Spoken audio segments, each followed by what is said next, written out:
సలజుడు తమ్ముడు అందరూ భూములు ఇచ్చిపెట్టి వెళ్ళిపోయిన వాళ్ళందరూ లేకపోతే ఆ 2012లో బాసుగూడ ప్రాంతంలో ఆ ఎడసిమెట్ట బాసుగూడ ప్రజలు కూర్చొని ఆ పడబడ్డ భూములను మనం ఎట్లా దున్నుకుందాం, ఎవరికి ఎట్లా షేర్ చేసుకున్నామనే కూర్చొని మాట్లాడుకుంటే దాన్ని చుట్టుముట్టిన భద్రతా బలగాలు విచక్షణ రహితానికి కాల్పులు చెప్తే 2012లో బాసగూడలో 17 మంది చనిపోయింది. ఆ 17 మందిలో 5 స్కూల్కి వెళ్తున్న మైనర్. దాని తర్వాత దాని మీద కూడా అగర్వాల్ అనే ఏకసభ్య కమిషన్ నిర్ధారణ ఏర్పాటు చేస్తే అది పూర్తిగా ఇది ఆదివాసుల హత్యాకాండ తప్ప ఎన్కౌంటర్ కాదని చెప్తారు. కానీ ఎవరి మీద ఎటువంటి హత్యా కేసు నమోదు కాలేదు. దాని తర్వాత 2011 వచ్చేసరికి ఎడిసిమెట్ ఎన్కౌంటర్ జరిగింది. ఎడిసిమెట్ ఎన్కౌంటర్ 11 మంది జరిపారు, అందులో 4 మైనర్స్. ఇట్లా ప్రతి ఏడాది పావుగూడు ఎన్కౌంటర్ జరిగింది. ఇవన్నీ ఏంటంటే ఆదివాసులు చంపేయడం ఎన్కౌంటర్గా పరిగణించారు. ఇది ఆపరేషన్ గ్రేడ్ 2వ దశలో చాలా సీరియస్ కండిషన్. అయినప్పటికీ కూడా ఉద్యమం ఆగలేదు, ఆదివాసీ పోరాటం ఆగలేదు. అయ్యేసరికి దీన్ని మనం నిరోధించలేమని చెప్పుకొని 2015లోకి వచ్చేసరికి అప్పటికి రాయ్పూర్ కేంద్రంగా ఉన్నప్పటికీ కూడా జగదల్పూర్లో ఎక్కువ ఆదివాసీ ప్రజలు జైల్లో నిర్బంధిస్తున్న క్రమంలో కూడా జగదల్పూర్ న్యాయవాదుల బృందం అనే పేరుతోటి ఢిల్లీ నుంచి శాలినీగిరి నాయకులతో 4 న్యాయవాదుల వచ్చి జగదల్పూర్లో ఉండి ఆదివాసులకు అండగా ఉందామనే ప్రయత్నంతో జగ్లా గ్రూప్ అన్నట్టు పెట్టుకొని వాళ్ళు రూమ్ తీసుకొని బతుకుతూ ఆదివాసీ ప్రాంతాలకు వెళ్ళి వాళ్ళ మీద గుర్తుపడినటువంటి అన్యాయమైన కేసుల్లో వాదిస్తూ వాళ్ళని విడుదల చేసే ప్రక్రియ చేశారు. దాన్ని కూడా 2015లో వాళ్ళ మీదుగా దాడి చేసి అగ్ని అనే ఈ మహేంద్రకర్ను పెట్టుకున్నట్టుగా సాయుధ సంస్థ దాడి చేసి వాళ్ళని అక్కడి నుంచి ఖాళీ చేయించారు. ఆ తర్వాత న్యాయం కూడా దొరకదు, వాళ్ళకు న్యాయ సపోర్ట్ ఉండదని చెప్తే వాళ్ళు రాయ్పూర్కి వెళ్ళి రాయ్పూర్లో కూడా చెప్పుకోవాలి. 2016లోకి వచ్చేసరికి ఎక్కడైతే మనకు ఇక్కడ జర్నలిస్టులు ఉన్నారో అన్ని తీయగలుగుతారో అక్కడ కూడా సోమార్ నాగూర్ లేకపోతే కుమార్ యాదవ్ వీళ్ళందరూ కొంతమంది జర్నలిస్టులు ఉండి విషయాలు తీసుకొస్తున్నారని చెప్పి వాళ్ళందరి మీద ఊపా కేసులు సహా పబ్లిసిటీ అన్నీ నమోదు చేసేసరికి వాళ్ళు కూడా నిశ్శబ్దం అయిపోయారు. తర్వాత వాళ్ళకి అండగా సోనీ స్టోరీ పనిచేస్తుందని చెప్పి సోనీ స్టోరీ దారిలో ఒక వైపుగా పోతుంటే ఆమె బండిని ఆపించి దారికి అడ్డంగా నిలబడి ఆమె ముఖం మీద ఆశలు వస్తుంది. ఇది ఒక ప్రక్రియ 2015 వరకు.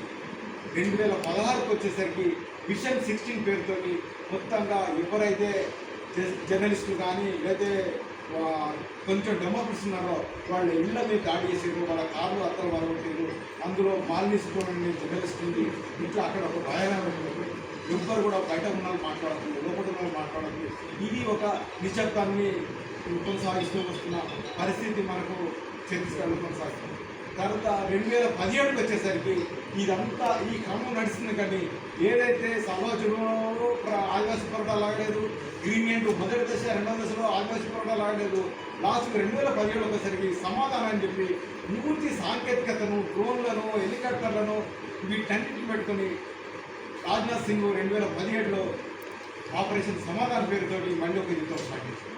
ఆ సమాధాన యుద్ధంలో అప్పటి నుంచి కూడా మనకి ఏమైపోయిందంటే ఆ క్రమంలో ఒకసారికి బెజ్జంకి ఎన్కౌంటర్లు 42 మంది, తర్వాత 2018లో గడ్చిరోలి ఎన్కౌంటర్లో 43 మంది చనిపోవడం. అంటే అప్పుడు ఎన్కౌంటర్లు అనేటివి ఆ స్పాట్లో ఆ గంటలో ఆ ఏరియాలో చంపుతారని మనం అనుకుంటాం. కానీ 3 రోజులు 4 రోజులు ఆ ఏరియాను మొత్తం దిగ్బంధనం చేసి గాయపడ్డ వాళ్ళని కూడా పట్టుకొని లేదంటే నిరాయుధంగా దొరికినని కూడా చిత్రించలు పెట్టి చంపడం, అట్లా దాన్ని ఏం చేయడం అంటే 50, 40, 30 వరకు తీసుకెళ్ళే ఒక హత్యాకాండ పరిస్థితి. అట్లా మనకు ఇప్పటి వరకు ఆపరేషన్ సమాధానం పేరుతో జరిగింది. అయినప్పటికీ కూడా ఇంత ఆగనందుకు ఎందుకు ఇట్లా జరుగుతుంది, ఈ సమాజంలో వీళ్ళ మీద ఎందుకు దాడి జరుగుతుంది, వీళ్ళు మన ఆదివాసుల రాజస్థాన్లో లేరా, మణిపూర్లో లేరా, ఇంకెక్కడా లేరా అంటే ఆదివాసీల ప్రాంతాల్లో కాళ్ళ కింద కోట్లాది కిందని కనీసం అది కార్పొరేట్లకు అవసరం, మన ప్రభుత్వాలకు అవసరం. మన ప్రభుత్వాలు ఆ కార్పొరేట్లకు అప్పగించితే వాళ్ళకు అవి వస్తాయి. తర్వాత ఇక్కడ ఉన్న పోరాటాలు అణచివేయకపోతే వాటికి ఇవ్వలేదు. కాబట్టి ఈ అణచివేత ప్రక్రియ, ఎందుకంటే ఒక 7 లక్షల సైన్యం బార్డర్లో ఉండాల్సింది మధ్య భారతంలో ఉందంటే అక్కడ ఉన్న కార్పొరేట్ల పట్ల ఎంత ఇష్టము, ఎంత ప్రేమతో మనం అర్థం చేస్తాం. వాళ్ళ కోసమే ఇప్పటి వరకు మనకు 2005 నుంచి చూస్తే అప్పుడు 1-2 అగ్రిమెంట్లు అయిన ఎంఓయూలు, అప్పుడు ఎస్ఆర్ తోటి, టాటా తోటి, ఎన్నో రిజల్ట్ కోసం జరిగింది. కానీ ఇప్పుడు 104 అగ్రిమెంట్లు అయినాయి. ఆ 104 ఎంఓయూలను అమలు జరపాలంటే, ఎందుకంటే ఏ ఎంఓఏ అమలు జరగాలంటే ప్రజల వ్యతిరేకత వస్తుంది.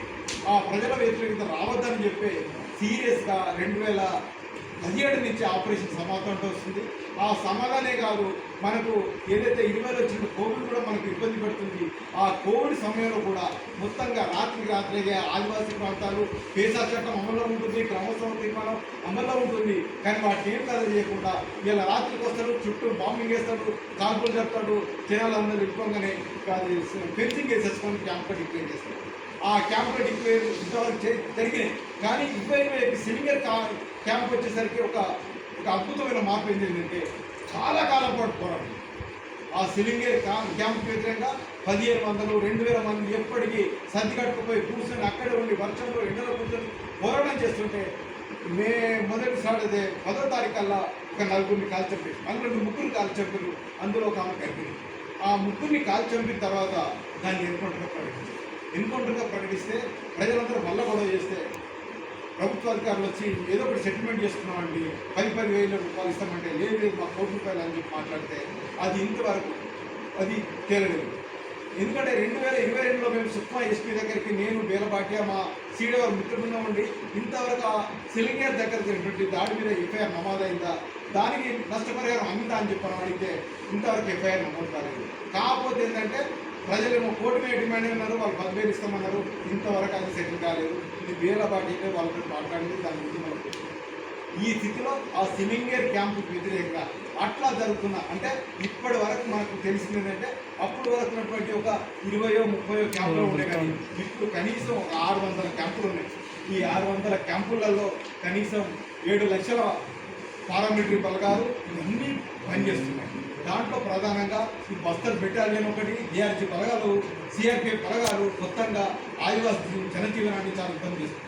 ఎందుకు ఎంత ఇబ్బంది చేస్తుందంటే ఇప్పుడు ఒక 2 ఉదాహరణలు ఏంటంటే మేము 2022లో ఏదైతే వాళ్ళ మీద రోడ్ల నుంచి ఎయిర్ బాంబింగ్ చేసిందో, ఎయిర్ బాంబ్ ఒక మహిళ చనిపోయిందో దాని మీద మేము ఫ్యాక్టరీ కోసం ప్రయత్నం చేస్తే సుక్మా ఎస్పీని కలుసుకొని మనం ప్రయత్నం చేస్తుంటే మేము ఇక్కడి నుంచి డోర్నాపాల్ పోయే లోపల ఇక్కడ ఉదయం 10 గంటలు స్టార్ట్ అయితే డోర్నాపాల్ పోయేసరికి 6 అయింది. 6 అయిన తర్వాత మీకు పోవడానికి వీలని చెప్పి పోలీసులు కూర్చుంటండి 6 వరకు కూడా మా